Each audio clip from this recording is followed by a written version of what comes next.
Hello and welcome to Access Asia. I'm Delano D'Souza. Coming up, Rodrigo Duterte appears before the International Criminal Court after his shock arrest in Manila. The former president of the Philippines facing charges of crimes against humanity for his deadly war on drugs. Rescued passengers from a train hijacked by the Balochistan Liberation Army in Pakistan remain in shock. According to Pakistani authorities, the attack by the outlawed separatist group was hatched in neighboring Afghanistan. And it's a colourful start to spring as millions of people in India and across South Asia mark the festival of Holi. But first, former Philippines President Rodrigo Duterte made his first appearance at the International Criminal Court on Friday. The 79-year-old facing charges of crimes against humanity for his deadly war on drugs. Duterte is the first Asian head of state to face charges at the ICC. Following his arrest, the ICC's chief prosecutor Karim Khan said it was a key moment for victims and international justice. Now, Duterte's daughter, Sara Duterte, is the current vice president of the Philippines, and she's in The Hague to support her father, and she says his arrest is tantamount to persecution. The war on drugs was part of Rodrigo Duterte's signature campaign platform. During his time in office, 6,200 suspects were killed in anti-drug operations, but activists say the real toll was much, much higher. Complaints filed against him allege he kept a death squad of bounty hunters to go after drug suspects, essentially taking justice into his own hands. Antonio Kerrigan reports. President from 2016 to 2022, Rodrigo Duterte arrived in office on a law and order agenda. His decade spent as mayor of Davao had already earned him the nickname the Punisher, and he promised to continue his brutal war on drugs at a national level. There will be no let-up in this campaign. We will not stop until the last drug lord, the last financier, and the last pusher have surrendered or put behind bars or below the ground if they so wish. A promise of violence he quickly fulfilled, and the government acknowledged just over 6,000 deaths by the end of Duterte's 6-year term in office. But the ICC puts the figure closer to 30,000. The anti-drug crusade extended to drug users and even alleged users. John Junar Rivera admitted to authorities that he was a methamphetamines user and was carried away from this slum of Quezon City in a body bag in 2018. The killings left victims' families living in fear. Mary Grace went into hiding, sheltered by the Catholic Church after the shooting of her husband and son. My children were hugging the police and begging them, please, have mercy, he's our father. How could they have fought back? They don't own a gun, and my husband wasn't even dealing drugs. This, although Duterte always claimed police had orders to shoot only in self-defense. It is unclear how many of the deaths were the work of police and how many were the work of vigilantes incentivized by law enforcement or just taking advantage of a climate of lawless killing. But Duterte's war on drugs remained popular and did not stop his daughter, Sara Duterte, from being elected vice president in 2022. In 2018, the International Criminal Court Prosecutor's Office opened a preliminary investigation into deaths connected to the anti-narcotics drive. By March 2019, Duterte had withdrawn the Philippines from the court. ICC rules state, though, that they retain jurisdiction on any crimes committed before a country's exit date, and are prosecuting the now 79-year-old. We can now go across to Manila and speak to Carlos Conde, senior researcher at the Asia Division of Human Rights Watch. Carlos, thank you so much for joining us on the program today. What's the reaction been like in the Philippines to Duterte's arrest? Well, it's been quite a mixed reaction, if I can say so. Definitely the victims of the drug war, the thousands of victims, are very, very delighted about what happened when Duterte was arrested. But also at the same time, you see across the Philippines some pockets of protests protesting the arrest. So this is a bit of a kind of a mixed, as I said, reaction. Let's talk about the people out in support of the president, because one thing Rodrigo Duterte didn't do was ever hide what his crackdown was, the purpose of his crackdown. So how do you express the show of support we're seeing? Well, he's a very, very popular figure. I mean, in 2015, when he ran for the president for the next year's election, he really maximized the support for his candidacy by promising to eliminate illegal drug use in the country, to really crack down on crime, and he promised something that Filipinos didn't quite hear before, which is that he was willing to kill people if only to do that. And so that really ramped up his popularity.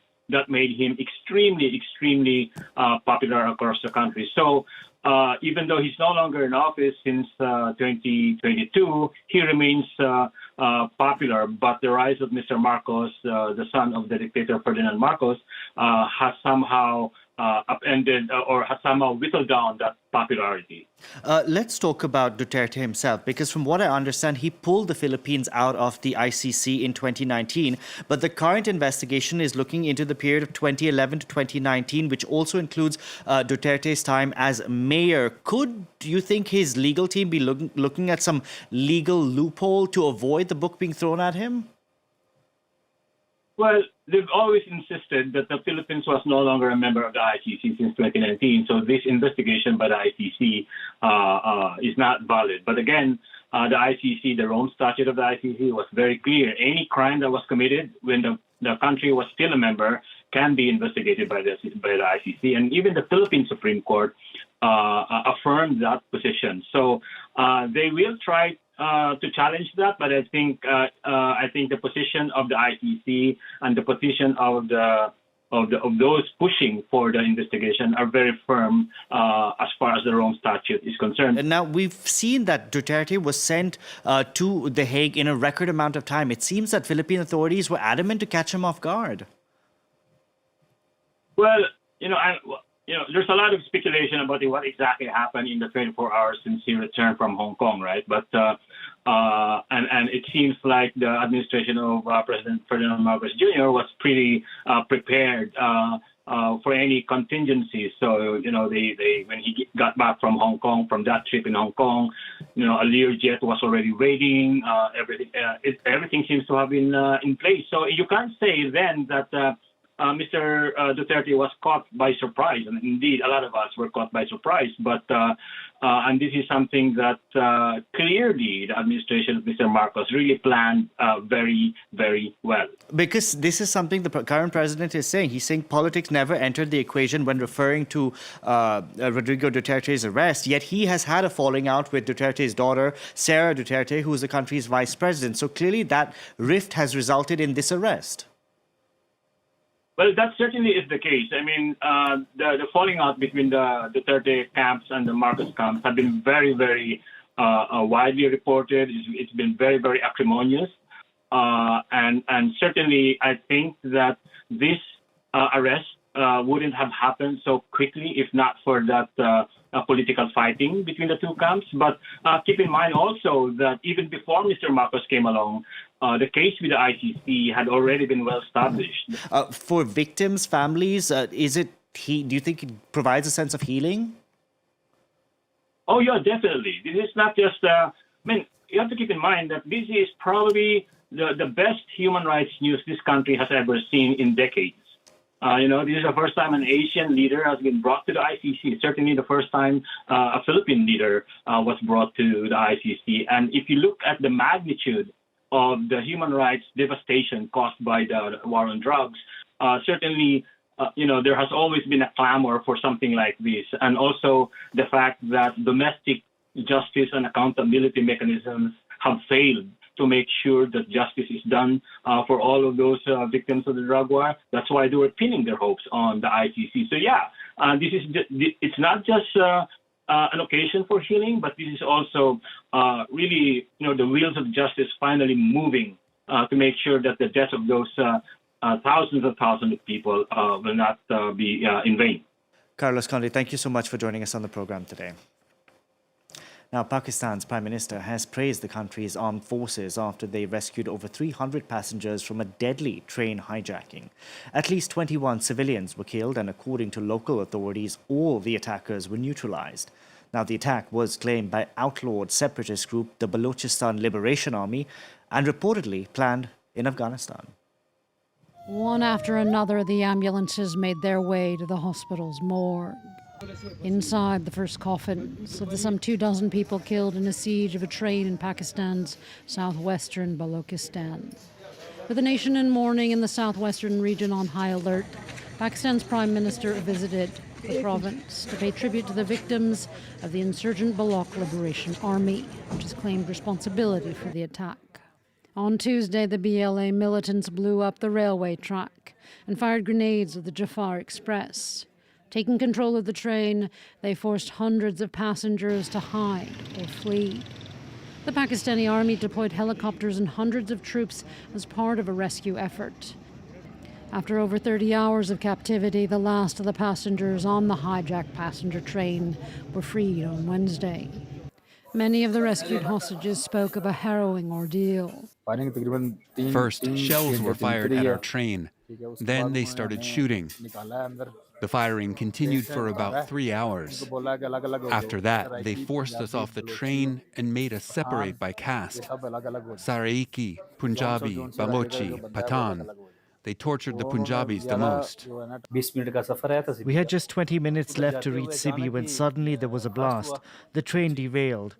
This was the first time we had experienced something like this. It was terrifying. As soon as the explosion happened, armed men stormed the train. They had launchers, guns, and other weapons, and they immediately started firing, shooting directly at people. Balochistan is the largest but least populous province of Pakistan. It is home to the Baloch ethnic minority, who say they face discrimination from the central government. It's also one of the poorest regions in Pakistan, despite its rich oil and mineral reserves. The separatists say resources are being pillaged by the Punjabi elites, as they seek greater autonomy from Islamabad. Attacks by multiple separatist groups have soared there in the past 2 years, in what is a decades-long insurgency. Now, millions in South Asia have been celebrating Holi. The Spring Festival is a national holiday in India and is observed by the diaspora overseas. Holi celebrates the start of spring and is also known for its abundant use of color. There's often singing and dancing involved, and friends and family throwing colored powders at each other. That's it for this edition of Access Asia. We leave you with these images from all of us on the team. Thank you very much for watching.